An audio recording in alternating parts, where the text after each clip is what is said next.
അങ്ങനെ Malayalam big boss season 6-ൽ ഇന്നാണ് നമ്മുടെ ശ്രീതുവിൻ്റെ ഹാപ്പി ബർത്ത്ഡേ. അങ്ങനെ ശ്രീതുവും നമ്മുടെ റസ്മിൻ, അർജുൻ ഇവരെല്ലാവരും കൂടെ ശ്രീതുവിൻ്റെ ബർത്ത്ഡേ ഇവർ 3 പേരുമായിട്ട് സെപ്പറേറ്റ് ആയിട്ട് ഇങ്ങനെ ആഘോഷിക്കുന്നുണ്ട്. അങ്ങനെ ശ്രീതു അവിടുന്ന് ശ്രീതുവിനൊരു ഗ്രീറ്റിംഗ് കാർഡ് കൊടുക്കുന്നുണ്ട്. അതാരാണ് കൊടുക്കുന്നത് കറക്റ്റ് നമുക്ക് ലൈവിൽ അതൊന്നും എത്തിയിട്ടില്ല. ഇത് ഏഷ്യാനെറ്റിൻ്റെ പ്രമോയിൽ നിന്ന് പുറത്ത് വന്നിരിക്കുന്നതാണ്.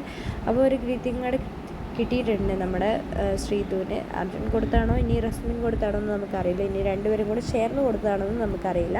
എന്താണെങ്കിലും ഇപ്പോൾ ലൈവിൽ നടന്നുകൊണ്ടിരിക്കുന്നത് അവരെല്ലാവരും ഫുഡ് കഴിക്കുകയാണ്. നമ്മുടെ ശ്രീതു അർജുനും കൂടെ ഒരു പാത്രത്തിൽ നിന്നാണ് ഫുഡ് കഴിക്കുന്നത്. നമ്മുടെ എന്ത് കാര്യം ഉണ്ടെങ്കിലും ഇപ്പോൾ ഒറ്റയ്ക്കിരിക്കുകയാണെങ്കിൽ തന്നെ അർജുൻ ഒറ്റയ്ക്കിരിക്കുകയാണെങ്കിൽ ശ്രീതു ഓടിപ്പോയി വർത്തമാനം പറയുന്നുണ്ട്. നീ ഒറ്റയ്ക്കിരിക്കുന്നത് കണ്ടുകൊണ്ട് ഞാൻ ഓടി വന്ന് വർത്തമാനം പറയാമെന്നൊക്കെ പറയുന്നുണ്ട്. ഭക്ഷണം കഴിക്കാമെന്ന് പറഞ്ഞാൽ അവർ ഒരുമിച്ചിരുന്നാണ് ഇപ്പോൾ ഭക്ഷണമൊക്കെ കഴിക്കുന്നത്. എന്താണെങ്കിലും ഇവരുടെ കോംബോ ഏകദേശം സക്സസ് ആയിട്ടുണ്ട്. ഇപ്പോൾ നമ്മുടെ ശ്രീതുവിൻ്റെ ബർത്ത്ഡേ സെലിബ്രേഷൻ ആണെങ്കിൽ തന്നെ ഇവർ ഒരുമിച്ച് ഇരുന്നിട്ടാണ് വീഡിയോ കാണുന്നത്. അമ്മേൻ്റെ ബർത്ത്ഡേ വിഷസ് കാണിക്കുന്നുണ്ടെന്ന് തോന്നുന്നു. ഏഷ്യാനെറ്റിൻ്റെ പ്രൊമോയിൽ അങ്ങനെയാണ് വന്നിരിക്കുന്നത്. ഇവർ ശ്രീതുവിൻ്റെ അടുത്ത് അർജുൻ തന്നെയാണ് ഇരിക്കുന്നത്. എന്താണെങ്കിലും ഇവരുടെ രണ്ടുപേരുടെ കോംബോ ഏകദേശം സക്സസ് ആയിട്ടുണ്ട്. നിങ്ങൾക്ക് ഇവരുടെ കോംബോയിനെ കുറിച്ചുള്ള വ്യക്തിപരമായ അഭിപ്രായം നമ്മുടെ കമൻറ്റ് ബോക്സിൽ കമൻറ്റ് അറിയിക്കുക.